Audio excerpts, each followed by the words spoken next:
right now. And he was able to dodge the SEC for an awfully long time. So we'll take you back to 2005, and the Securities and Exchange Commission is looking into Bernie Madoff's relationship with his investors. So naturally, investigators plan to question Madoff's biggest investor, the feeder fund Fairfield Greenwich. So Madoff and the fund company get on the phone ahead of time to get their story straight. And the first words out of Madoff's mouth pretty well set the tone. Listen. Obviously, first of all, this conversation never took place on the Okay? We obtained the audio from the Massachusetts Secretary of State's office, which just settled a complaint against Fairfield Greenwich Group, the company paying $8 million but admitting no wrongdoing. Madoff tells the Fairfield Greenwich people, whatever you do, don't tell the SEC you have anything in writing. The best thing to do is not get involved with that. You send written instructions if possible, because anytime you say you have something in writing, they ask for it. Okay. So the best thing to do is just say it's a phone call. Not that Bernie Madoff is worried, he says, because he knows how these SEC guys work. It's a fishing expedition. Right. That's what they do. Okay.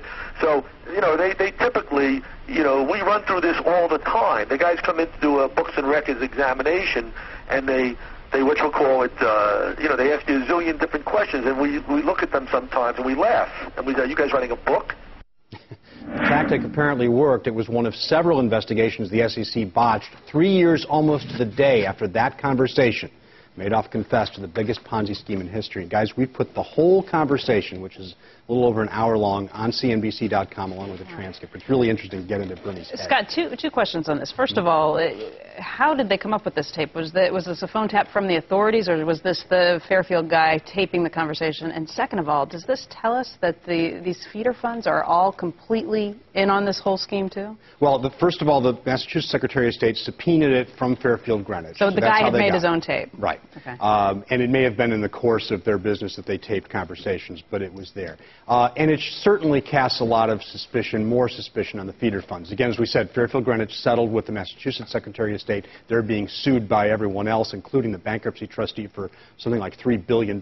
So they're still under a great deal of suspicion. This isn't over yet. But you listen to that conversation, and clearly they're talking about how to hide from the SEC the idea that Bernie Madoff may have been an investment advisor when at the time he wasn't registered, and they go through all the details of what he's doing. Not that it's necessarily a Ponzi scheme. You don't get that they're complicit in the fraud necessarily, the overall fraud, but clearly they were getting their story straight. 2005? 2005. Could have been just a random Cheney wiretapping tape. I mean, they might have just, one of the tens of trillions that we've got on file at this point that just laying around, probably. The Patriot Act comes in handy. Thank you, Scott.